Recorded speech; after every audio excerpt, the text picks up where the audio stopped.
ইরানের president Ibrahim রাইসির helicopter দুর্ভাগ্যজনকভাবে বিধ্বস্ত হলেও তার বহরে থাকা বাকি দুই হেলিকপ্টার অক্ষত অবস্থায় গন্তব্যে পৌঁছায়।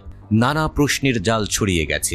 বাকি দুইটি হেলিকপ্টার কিভাবে নিরাপদ ছিল, জানা গেছে সেই প্রশ্নের উত্তর। ইরানের প্রেসিডেন্ট ইব্রাহিম রাইসি ও পররাষ্ট্রমন্ত্রী আব্দুল্লাহিয়ানকে বহনকারী হেলিকপ্টারটি বিধ্বস্ত হওয়ার আগে কি ঘটেছিল সে সম্পর্কে বিস্তারিত তথ্য জানিয়েছেন ইরানের প্রেসিডেন্টের চিফ অব স্টাফ গোলাম হোসেন ইসমাইলি। ঘটনার দিন রাইসি ও আব্দুল্লাহিয়ানকে বহনকারী হেলিকপ্টারটির পাশেই আরেকটি হেলিকপ্টারে ছিলেন ইসমাইলি। ওই দিন শেষ মুহূর্তে আসলে কি ঘটেছিল তা নিয়ে ইরানের রাষ্ট্রীয় সংবাদ মাধ্যম ইরনার সঙ্গে কথা বলেছেন তিনি।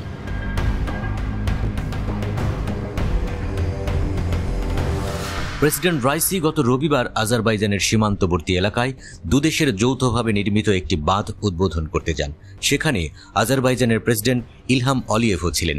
সেখান থেকে 3টি হেলিকপ্টারের বহর নিয়ে ইরানের পূর্ব আজারবাইজান প্রদেশের রাজধানী তাবরিজে ফিরছিলেন রাইসি, পররাষ্ট্রমন্ত্রী হোসেন আমির আব্দুল্লাহিয়ান সহ অন্য কর্মকর্তারা।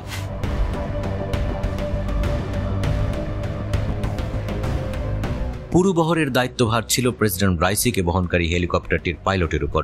ইসমাইলি বলেন, যাত্রা শুরুর ৪৫ মিনিট পর রাইসিকে বহনকারী হেলিকপ্টারের পাইলট অন্য দুটি হেলিকপ্টারের পাইলটকে আরও উঁচুতে উঠে ভ্রমণ করার নির্দেশ দেন। মূলত তিনি কাছাকাছি থাকা ঘন মেঘ এড়িয়ে যেতে চাইছিলেন, কিন্তু প্রেসিডেন্টের হেলিকপ্টারটি যেটি অন্য দুইটির সাথে উঠছিল তা হঠাৎ উধাও হয়ে যায়।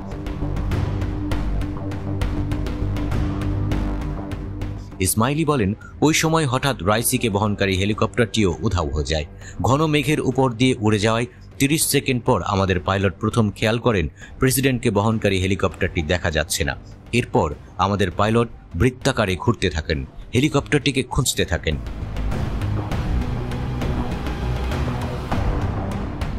ইসমাইলি বলেছেন যে রেডিও ডিভাইসের মাধ্যমে রাইসির হেলিকপ্টারটির সাথে যোগাযোগ করার বেশ কয়েকটি প্রচেষ্টার পরে এবং মেঘের কারণে নিচুতে নামতে না পারলেও তাদের হেলিকপ্টারটি ফ্লাইট চালিয়ে যায় এবং নিকটবর্তী একটি তামার খনিতে অবতরণ করে।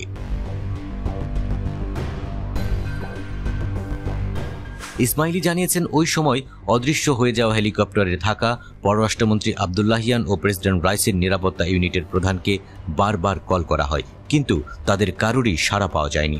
অন্য দুটি হেলিকপ্টারের পাইলটরা প্রেসিডেন্টের হেলিকপ্টারের পাইলট ক্যাপ্টেন মোস্তাফাভিকে কল করার চেষ্টা করেন, কিন্তু সাড়া পাওয়া যায়নি বলেও জানান ইসমাইলি। ইসমাইলি বলেন, জটিল ওই পরিস্থিতিতে শুধু রাইসির হেলিকপ্টারে থাকা মোহাম্মদ আলী আল হাশিমের সঙ্গে যোগাযোগ করা সম্ভব হয়। তার অবস্থা ভালো ছিল না, কিন্তু শুধু জানান একটি উপত্যকায় তাদের হেলিকপ্টার বিধ্বস্ত হয়েছে।